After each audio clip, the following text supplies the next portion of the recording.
This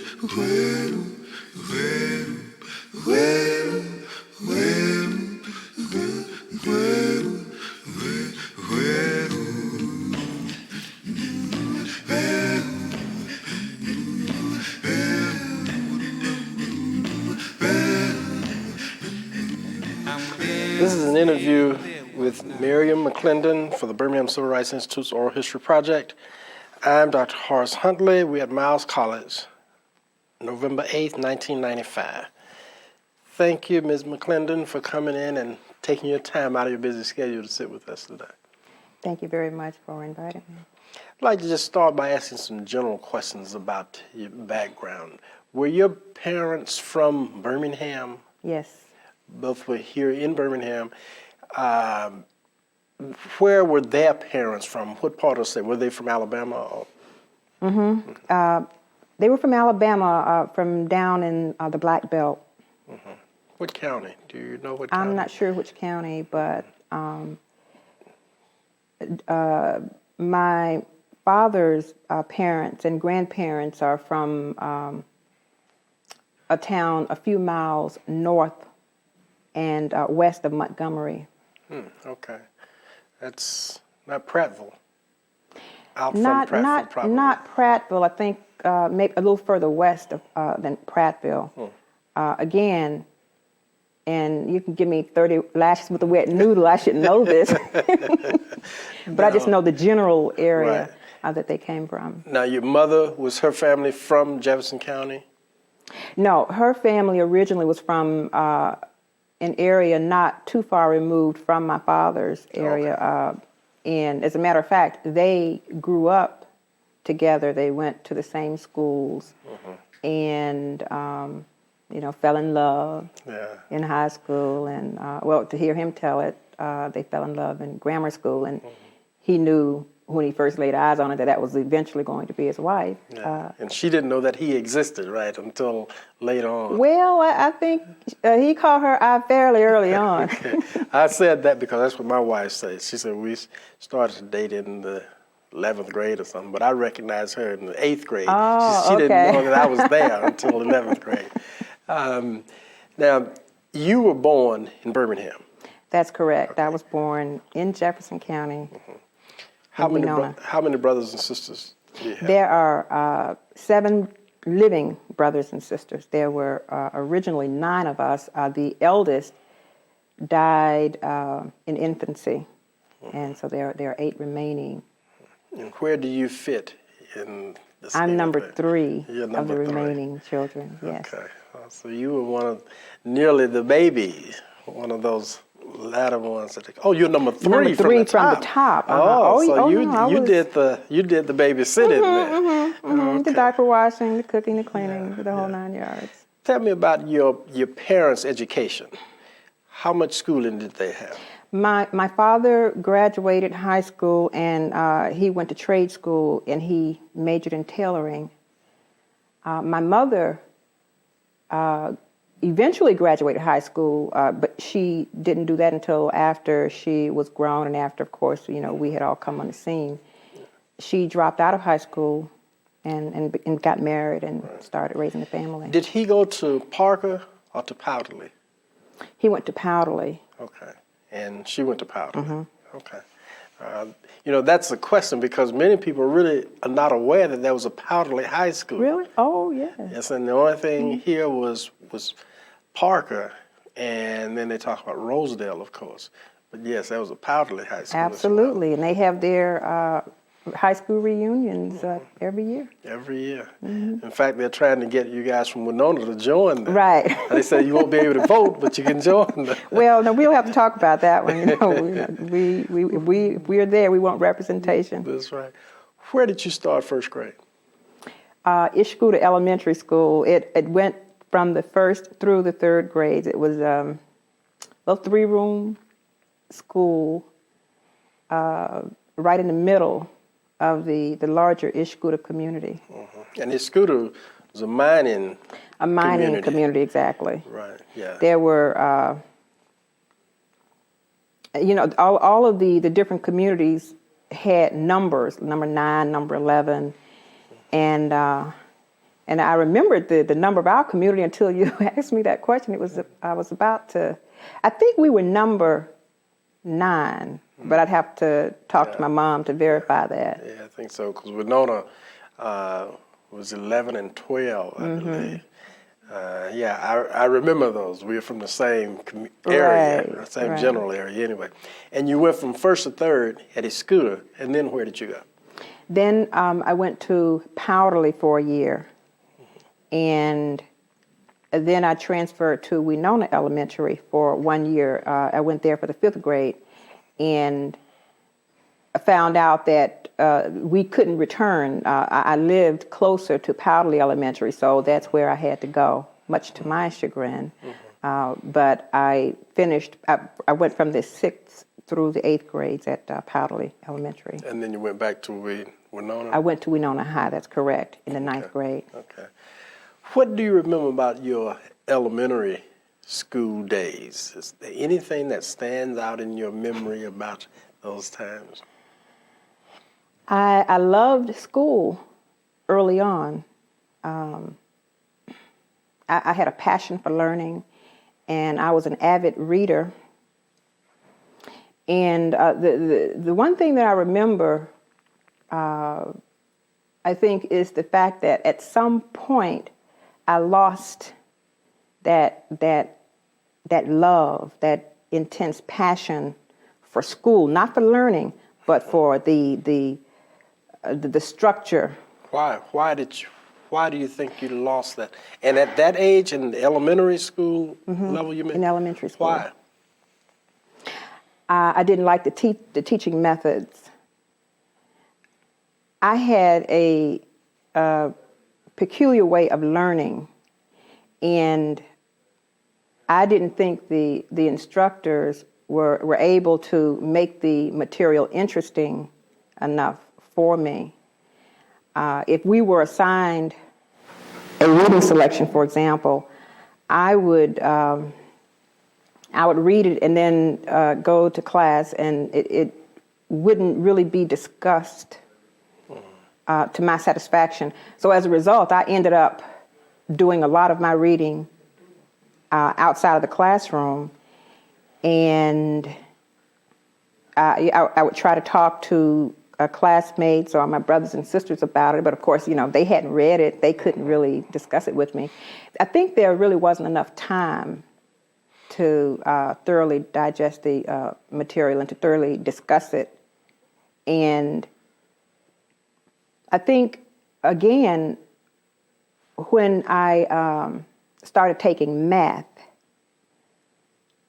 I became very disillusioned because maybe I was a slow learner with the numbers, but I was turned off to math.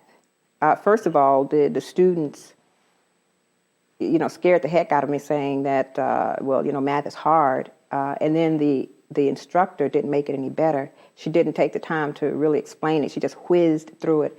And back then, we didn't have tutors. Okay? So I was just kind of turned off to the process. As a result of your being turned off, then were you rebellious? Or Not openly. How did that manifest itself? Well, I stopped doing a lot of my homework and started reading other kinds of books. Now, when I was in the 5th grade, I was reading at a 9th grade level according to the national standardized tests. I was skipped to half a grade in elementary school. So as a result, I ended up being one whole grade higher than I should have been. Okay, and that created a new set of problems for me, because when I went into the 8th grade, I again should have been with the 7th grade, and then my brother was in the same grade, and he hated the fact that I was in his class now. His little sister. So you were younger than the other children, right? And that impacted upon what you could do versus what your they classmates could do. could do.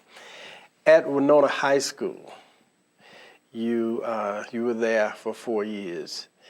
Tell me, what do you remember about Winona High School?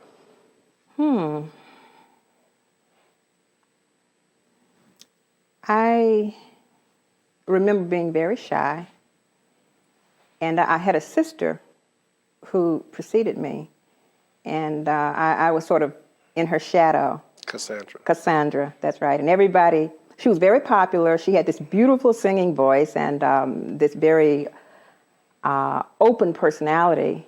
And I was the opposite. I was a bookworm. And I traveled to strange, faraway places in my books. But I wasn't very open with people at that point. And people were always making the comparison between the two of us. Are you sure you're Cassandra's sister? I said, well, yeah. Well, in 1963, you were a sophomore at Winona. And this was a time of the demonstrations. Right. You got involved in the demonstrations. How did you get involved in the demonstrations? I started watching the movement, if you will, on TV. I'd watch the news with my family. And once I understood what they meant by the civil rights movement, it made sense to me. And I had always felt that there was something wrong between the races, and I wasn't really sure what that something was. But I didn't like the way the black people in my community would respond when a white bill collector would come around. How would they respond? They were normally, very proud, aggressive men, but then all of a sudden they would become rather subservient in their demeanor when a white man came around. And that bothered me, and I watched it. Were there discussions of that at all between you and others that were your age, other children? Did you ever discuss that? No. Because I don't know that they noticed. You mean the men? No, my peers, your peers. I don't think they really noticed it, and as a result, they were interested, for example, in being outside and playing all the little games that kids normally play, and I played some too. Don't get me wrong, but I preferred the company of books to the company of the kids. So were you a loner? Pretty much. So that's where you more or less was educating yourself through the utilization of the books rather than being all consumed by the educational process. Exactly. I didn't realize this at the time, but yes. Okay, your involvement in the movement, how did that happen? I know that you participated in demonstrations, for instance. My mother went to a mass meeting, and I wanted to go. And she took me, and sitting in the audience and listening to Dr. King touched on that mysterious something inside me. And I knew that they were addressing the race question, and it had never really been addressed before. And I thought, okay, finally, let me kind of investigate this and see where this will lead. And back then, they separated the mass meetings. They had one for the adults, and they had one around the corner for the youth. And I started going to the youth meetings and just became totally engrossed. Explain to me, what was the youth meeting like? What happened in that meeting? A lot of singing and, rallying. they discussed the critical issues, the same issues that were being discussed in the larger mass meeting with the adults, but they tailored it to fit the temperament of the students. And again, I just became totally absorbed and fell absolutely in love with Reverend James Bevel. Mm-hmm.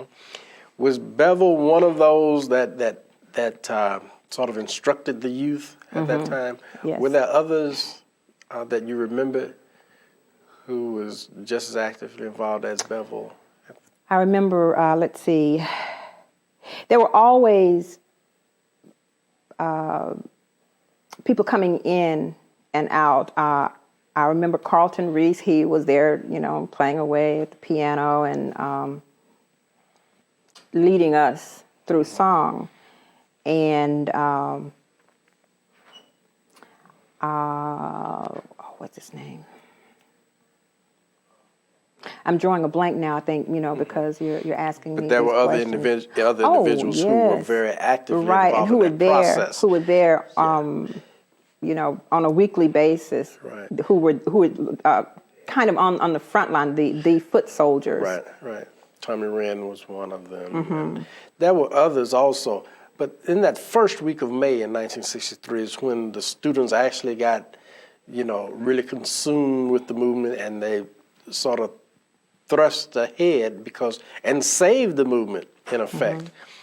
Were you a part of that particular... That wave, yes. That wave of students? At other schools, particularly in schools that were closer to the downtown area on the perimeter, like Parker and Ullman, there were workers that would go to those schools and talk with students to try to get them to come and join the movement. Did that happen at Winona at all?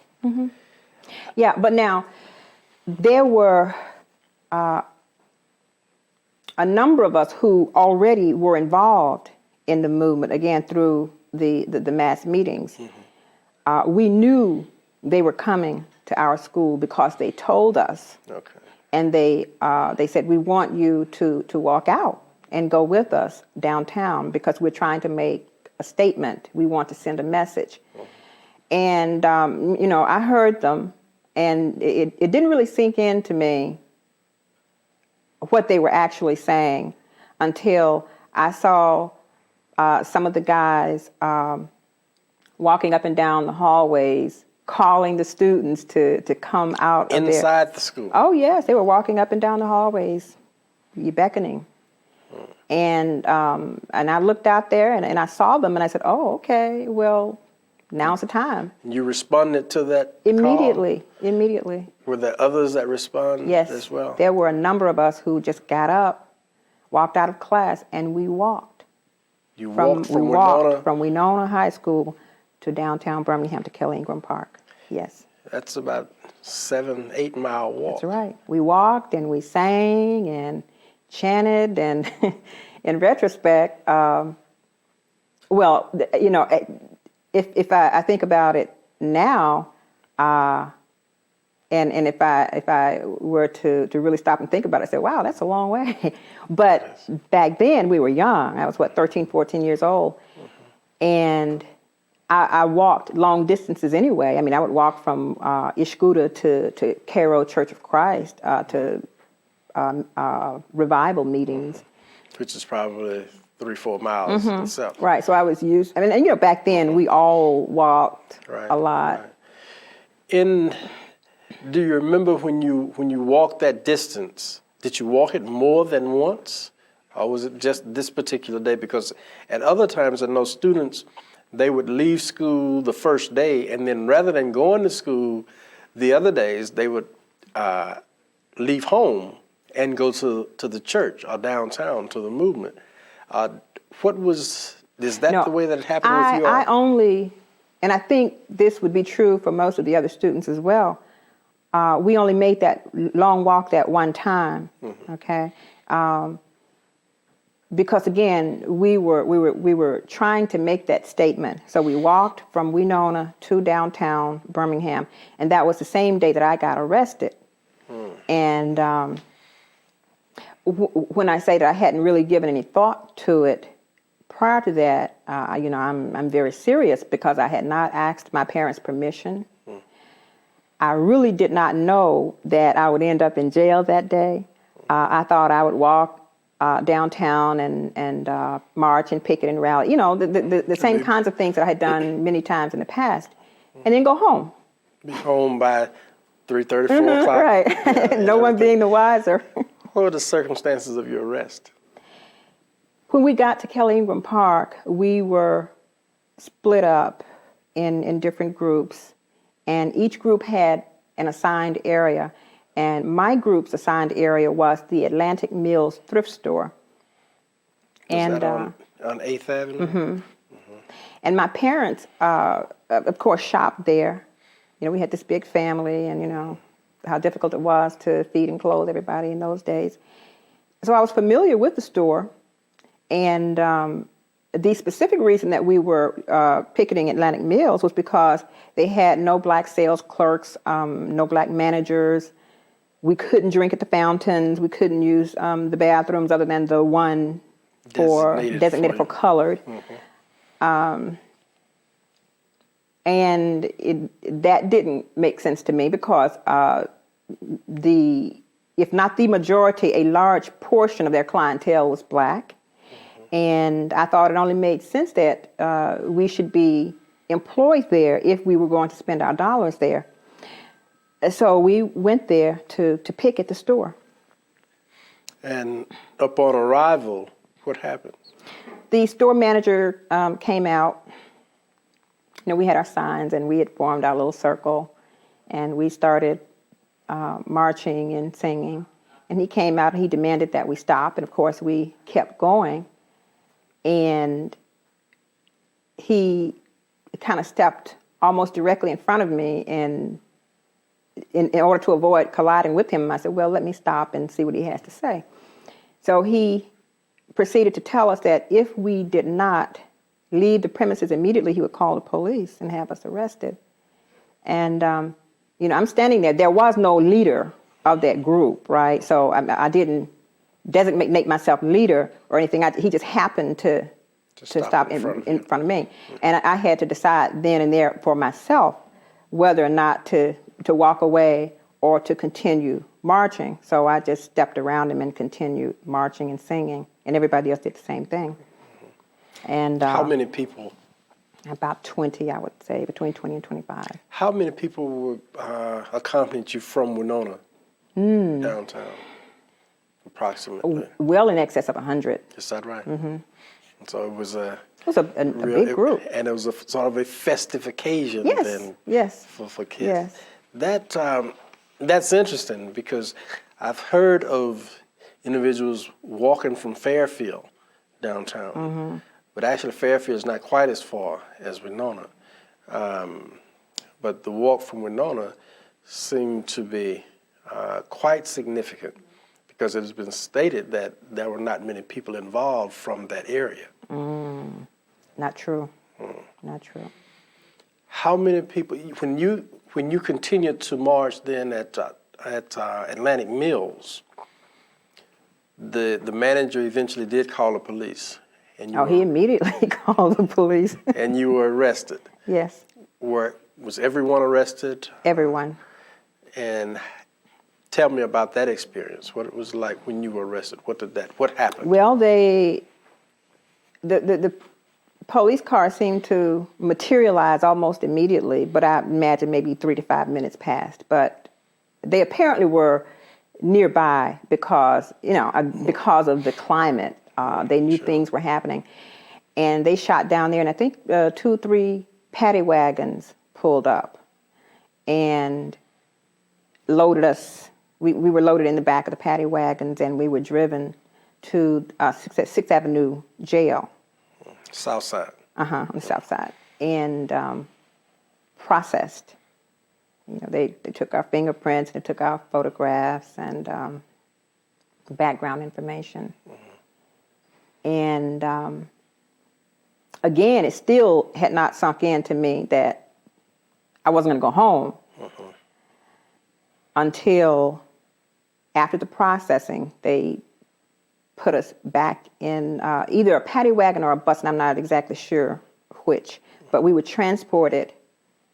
I think it was a bus because there we were with kids from other schools, and then we were taken to the county jail. Were the 25 people that were arrested, 20 or 25 people that were arrested, were they all Winonians? Were they all from Winona? No. Once we got to Kelly Ingram Park, we were just sort of integrated into the group.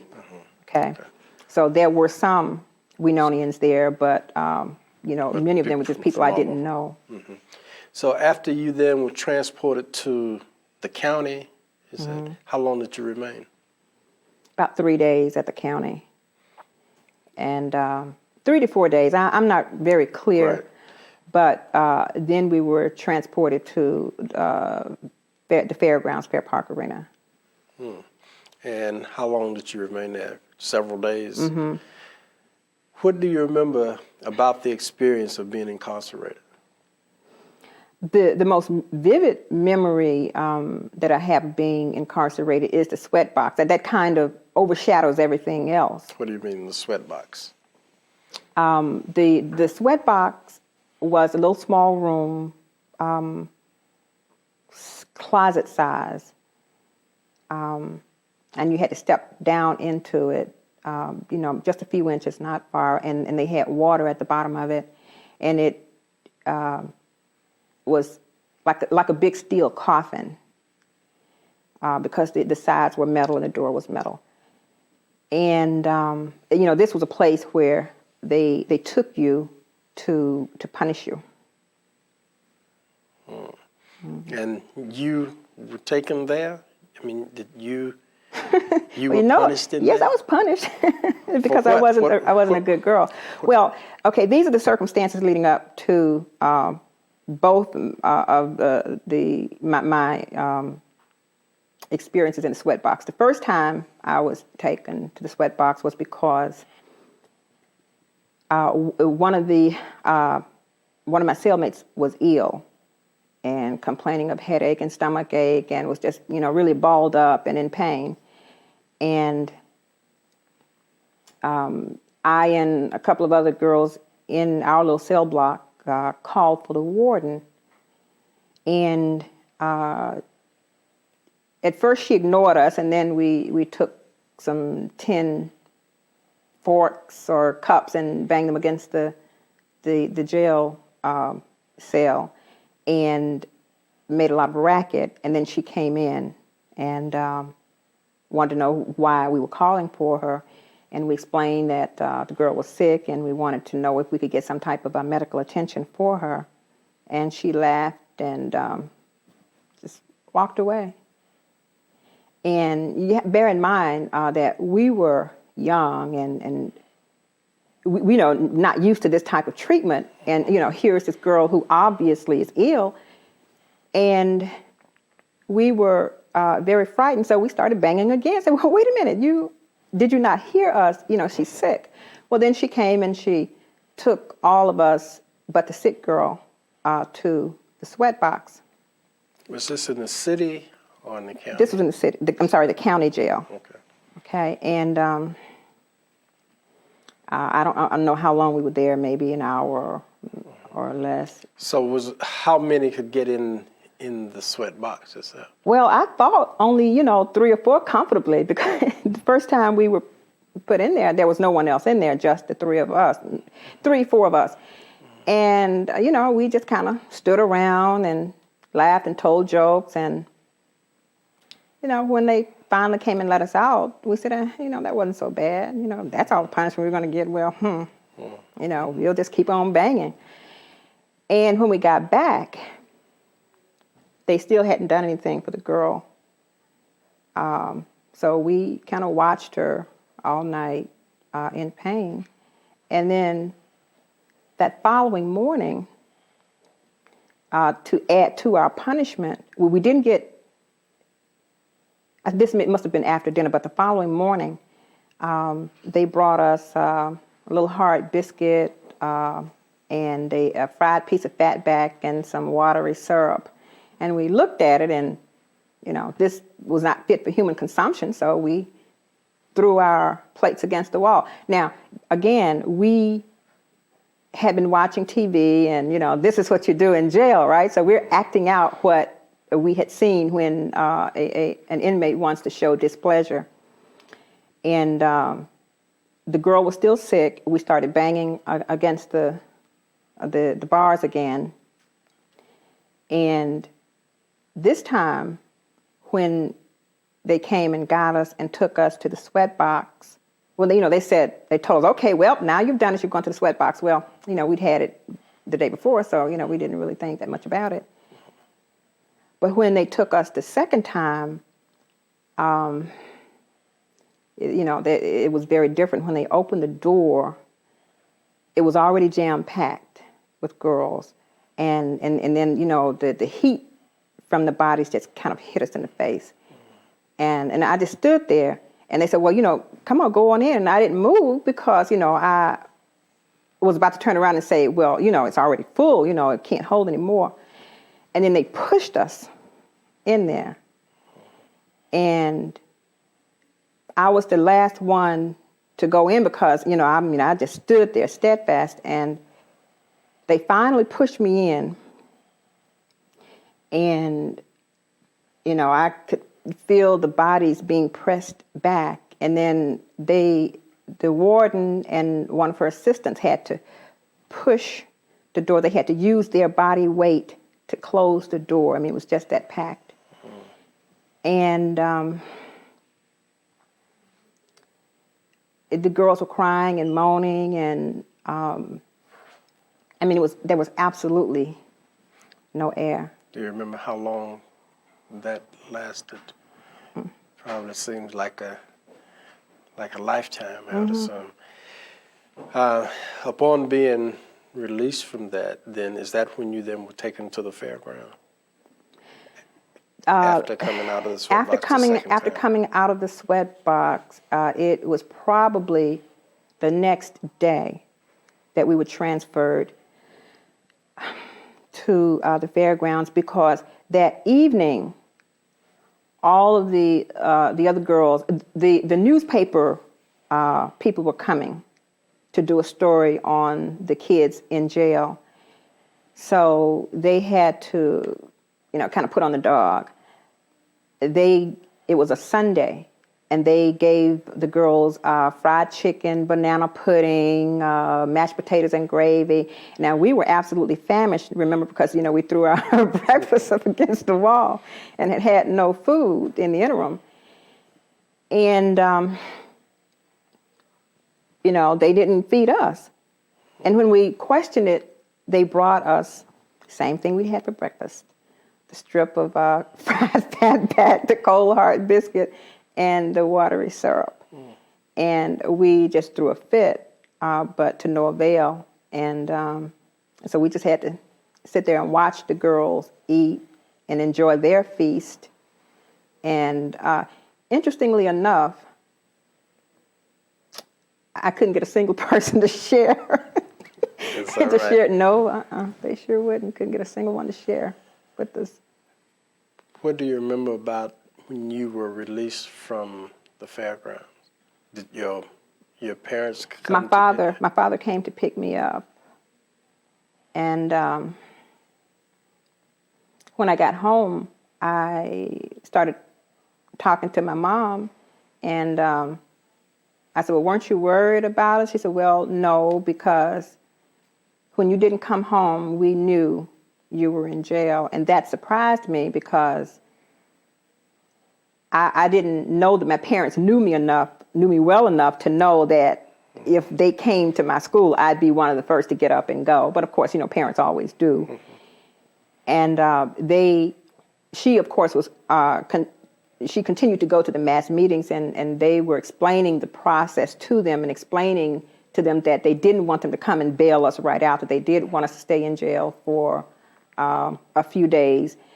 They wanted us to just fill up the jails, and even once they were full, to keep coming. And that's pretty much what happened. Were any of your other brothers and sisters arrested? No. Did they demonstrate? No. My younger brother, the one immediately under me, wanted to, but he was too young and my parents wouldn't allow him. What was your reception when we returned to school? We did not have to face any negative repercussions. It was as though it had never happened. You were not suspended Oh, from no, school? not at all, not at all. And I think that was the administration's way of supporting us by not taking action. Who was principal? Leon Kennedy. Mr. Kennedy was still there. Yes. So when you returned then, how did your classmates treat you? Did they treat you any differently? Did they ask you questions about? No. Was it ever discussed in class? No. It was just as if It had never happened. it had never happened. Right. And although I didn't realize it, that sweatbox experience really traumatized me because I didn't talk about it. I talked about it maybe a little bit to my parents and my family that first day that I got out, but after that, I just never discussed it again, and didn't realize that it was a sore spot for me until many, many years later when I was talking to someone and I mentioned a sweatbox and they wanted to know what was a sweatbox, and I started explaining it to them and just broke down and started crying, and I was like, where did that come from? Have you written about the experience? I have, yes and no. I have written about it to the extent that once that happened, I realized that that was a little problem area for me. And I wrote about one aspect of my experience, just enough to kind of get it out, because it was cathartic for me. And I have actually started a book, but About the experience? about my involvement in the civil rights movement, about my analysis of the African American experience in this country from my perspective. Right. But I have not been able to make much headway, and there's a block somewhere that I have to really work on. I've got to tear it down because I'm just full of it. Yeah, well, I sort of understand that. I'm being a writer myself, that once you figure out what the block is, Right. and you get it out of the way, you'll be well on your way. Yeah. Did you demonstrate after you were arrested and returned? Were there any Yes. other arrests? No other arrest.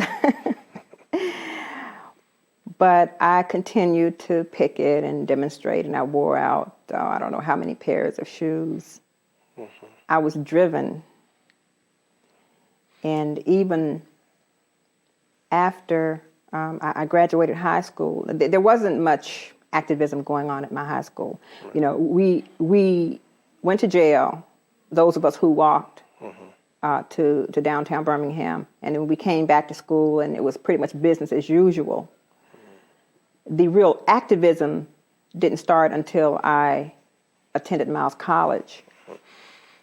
Tell me about the transition from Winona to Miles. Did you go directly from Winona High School to Miles College? Tell me about that transition. Yeah, I wanted to go away to college, but I was only 16 and my parents wouldn't have it. And so I had to go to Miles College so that I could remain under their watchful eye.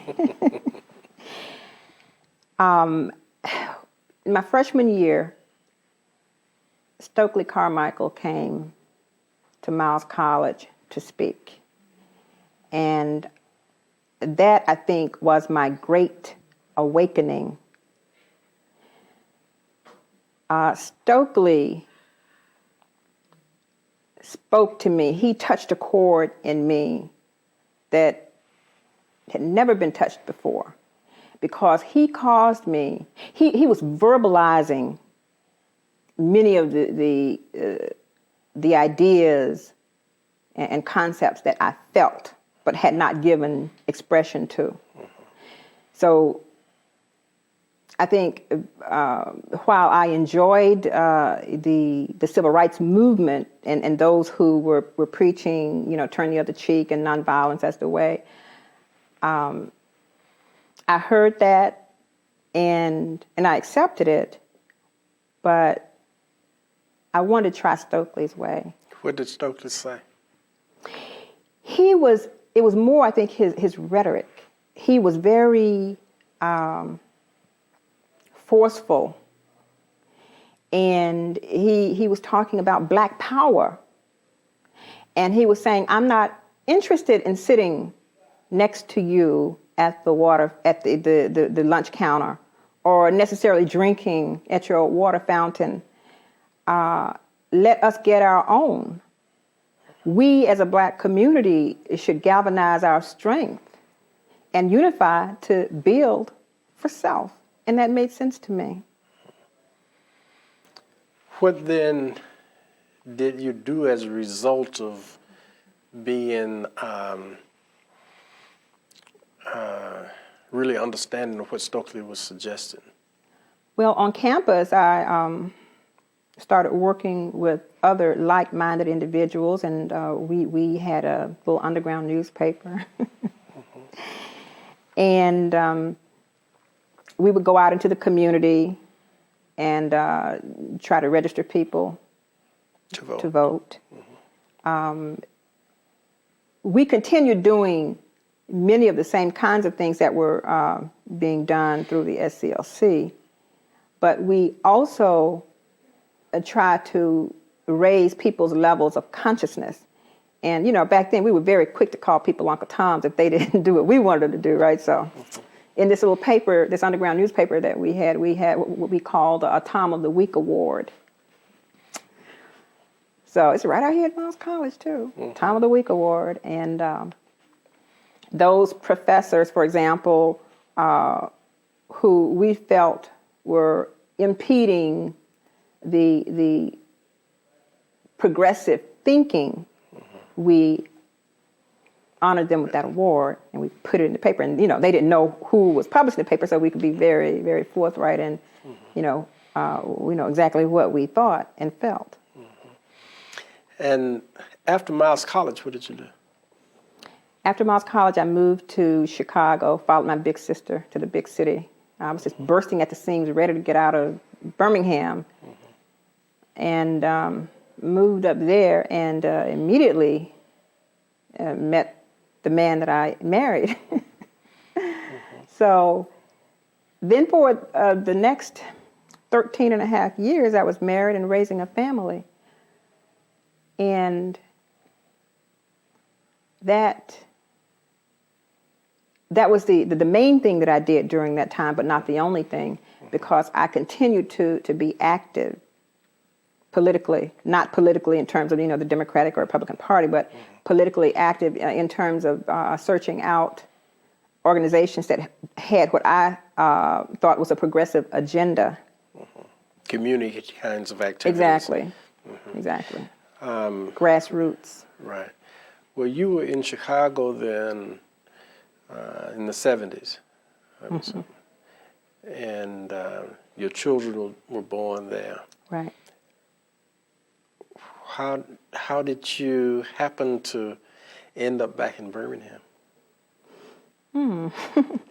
I moved around quite a bit. Well, first of all, I got divorced and decided that Chicago was not big enough for me and my ex-husband. And the company that I worked for was undergoing this massive restructuring, and they were transferring a lot of their business to their Orlando, Florida office. And because I was in management, I was given an opportunity to transfer, and I decided that I wanted to go to kind of, make a new start. So I transferred to Orlando, Florida. Then I transferred from there, again with the same company, to Washington, D.C., and took over an office in D.C. and kept it for a few years. And I went to Nicaragua in 1986 as part of the Washington, D.C. Bluefields Sister City project. We were trying to make Washington, D.C. a sister city to Bluefields, Nicaragua, which is an English-speaking town on the coast, on the Atlantic coast in Nicaragua. That was still part of my little community. Everywhere I go, I always kind of get involved in what's going on in the community. And, I like the idea of the Sister City project. And I found that the majority of the residents in Bluefields were Black. I said, in Nicaragua, let me go and check that out. So we had this delegation that traveled to Nicaragua. And when I went to Nicaragua, that, I think, was one of the capstone events in my life. I saw poverty like I had never, ever imagined in my wildest dreams. This was a war-torn country. And to see the people struggling for their freedom made a profound impact on me. And it made me realize that, the little things that I had been subjected to here in the United States were peanuts compared to that. When I came back to the United States, I was very disenchanted with my job, with everything. I sort of took a step back and looked at my life. And I was in corporate America. And of course, on this little fast track up the corporate ladder until, of course, you hit the glass ceiling. And I was working 12 and 14-hour days, not spending a lot of time with my family because I was trying to climb this ladder. And I wasn't happy. And I decided at that point that I wanted to do something different with my life. I turned in my resignation. This didn't happen overnight, mind you. I gave it a lot of thought. I went to Nicaragua in June, and in August, I turned in my resignation, and I wanted to give them a couple of months to find a replacement for me. And in October of 1986, I left corporate America and came back to Birmingham, Alabama to start my own business. And that's where you've been ever since. Yeah, actually, I came back to Birmingham to spend 3 years. I wanted to start this business and get it going, and have it be a family business. And then I was going to go to grad school, pursue my PhD. But it didn't quite happen that way. Yeah, usually it doesn't happen the way that we've planned it out. Right. Yes. That's a very interesting story. Tell me, just in retrospect, what impact do you think your activities within the movement had upon your life thereafter? What you learned in the movement, in those years of the movement, I would say? My years in the movement taught me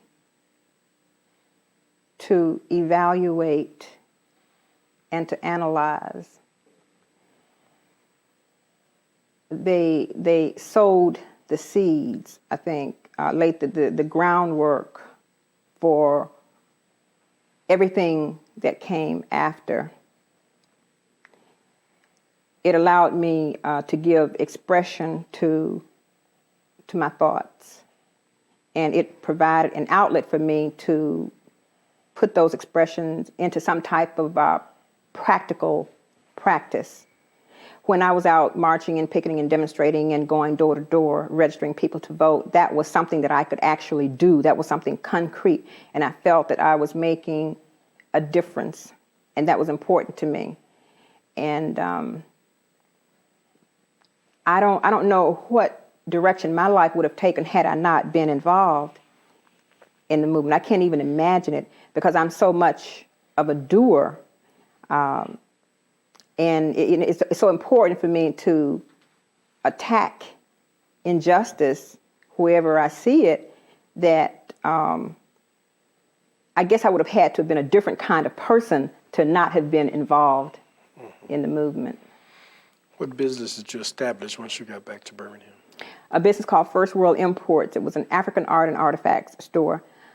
And what I realized belatedly was that I really am not a businesswoman. I am an educator. And when I opened the business, I didn't open the business with the idea that I would make tons and tons of money. I wanted to have a location in Birmingham where people could come and purchase African art. I wanted them to want the African art. I wanted them to want to learn about their history. And, so we had a little book section in there. And when people would come into the store, I think I spent more time talking to them than trying to sell them things, right? So, of course, I wasn't a very successful businesswoman, but people started just coming by to talk, and they were thirsting for knowledge. Right. And we, in that respect, were serving a purpose. People knew that here was a place in Birmingham where even if you didn't have any money, you could come and at least engage in conversation about world issues, about the plight of Black people, and maybe throw out suggestions as to what could possibly be done. And I miss First World Imports purely for that reason. I have not found anything since that would allow me the latitude to just have people drop by and just sit down and talk. Since then, what have you been involved in? When I left First World Imports, I was ready to get back into education. So I started working at Birmingham Southern College as coordinator of adult student services. And I was also working there as an adjunct professor. And I worked there in their evening program until last year, until 1994, when I left to become director of the African American Institute. And that's where I've been for the past year. What is the African American Institute? The African American Institute is a nonprofit organization whose mission is the betterment of African American people through various programs. We do a women's issues conference every year.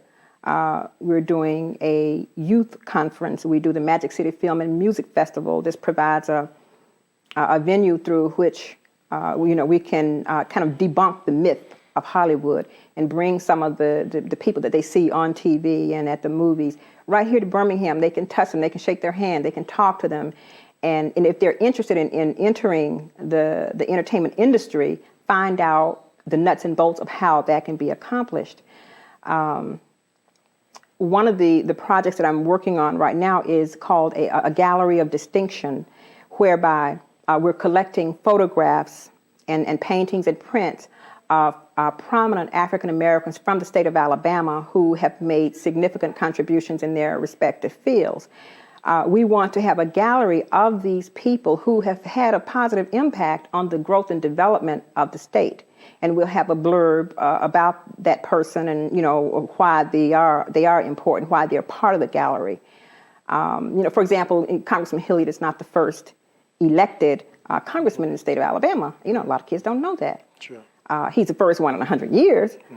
But, what about those people 100 years ago? Let's kind of unearth them and let our students know that these people did exist, that they were out there doing things, and that way kind of fill in the gaps in their education. Mm-hmm. Mm-hmm.